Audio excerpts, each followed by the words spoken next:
Thank you so much. और बिल्कुल सही बात है। अभी जैसा लोकेश जी ने बताया कि हम सब जो इतने समय से सर के साथ हैं सब एसबीसी के ही प्रोडक्ट हैं ऑब्वियसली। जी हाँ, मेरा नाम शिरीष माथुर है और 2006 में मुझे मौका मिला था एसबीसी को पहली बार अटेंड करने का। और उस समय सर का फ़ोन आया था, मैं ज़िंदगी के बहुत लो फेज़ में था और आई थिंक 600 रुपये फ़ीस थी उस समय उस एसबीसी की और मेरे पास 600 रुपीज़ नहीं थी।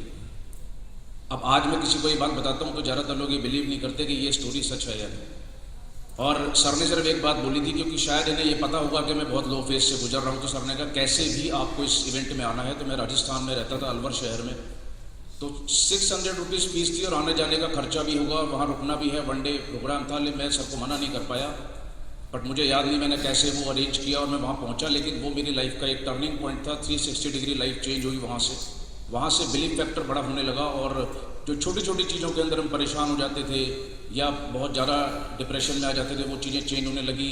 लाइफ में से कोई चला जाता था तो उसका दुख बहुत होता था। जैसे अभी मैं देख रहा था ये बात कि ऑब्वियसली लोग बहुत दुख मनाते हैं, कोई जीवन से चला जाता है, लेकिन क्योंकि जैसे हम यहाँ से बड़े होते गए, ग्रो होते गए, तो ये चीज़ें चेंज होती गई लाइफ के अंदर कि कोई जा रहा है तो उसकी अच्छी यादें ज़रूर रखनी चाहिए साथ में। तो आज भी अभी इस लॉकडाउन के पीरियड के अंदर बहुत सारे फैमिली में लोग गए, लेकिन मैं सबको ये बात बोलता रहा कि नहीं, आप उनके बारे में दुख मत मनाओ, क्योंकि आप वो अच्छी मेमोरीज के साथ उनको याद करो। तो ऑब्वियसली मैं ये इसलिए कर पाया क्योंकि ये सब कुछ मैंने यहाँ सीखा। और यहाँ सीखने के साथ साथ ये लगातार अटेंड करने के बाद एक बात समझ में आई कि आप खुद जब ये चीज़ें सीखते हो, तो मैंने मेरी वाइफ को भी ये सब अटेंड करवाया। 4 बार मेरी वाइफ ने एसबीसी अटेंड की, तो एक सेम फ्रीक्वेंसी के साथ हम लोग इसको सोचने लगे और इसके बारे में विचार करने लगे। और अभी इस लॉकडाउन में जब मेरी वाइफ को कोविड हुआ तो वो हॉस्पिटलाइज थी और सीवियर थी उस समय पर, लेकिन उनको भी ये बातें पता थी। जब वो हॉस्पिटल में थी तो बार बार वो रिकॉल कर रही थी, मैं घर जा रही हूँ, मैं ठीक हो चुकी हूँ, मुझे कुछ नहीं हुआ, मैं बिल्कुल ठीक हूँ, हैप्पी हूँ। तो 10 दिन तक लगातार ऑक्सीजन लगी, लेकिन उसके बाद भी वापस आई और आके उन्होंने बोला कि अगर मैं एसबीसी में नहीं जाती तो शायद मैं जिंदा वापस नहीं आऊँ। कहीं ना कहीं जैसे अभी सर ने बोला कि इसकी कोई फीस नहीं है, ये आपके लिए कोई, अगर आपको अभी लगता है कि ये 6,000 7,000 है तो ये 6 करोड़ 7 करोड़ से भी ज़्यादा है। क्योंकि आज की जो लाइफ है हमारी, 2011 के एसबीसी के नोट्स मैंने अभी पिछले महीने उठाए, तो एग्जैक्टली जो चीज़ें मैंने लिखी हुई थी वो लाइफ में इस समय लीड करूँ। मैंने उस समय लिखा था मैं मर्सिडीज़ प्लान कर रहा हूँ और अभी मैं 3 साल से मर्सिडीज़ चला रहा हूँ। तो ये सब कुछ यहाँ पॉसिबल है।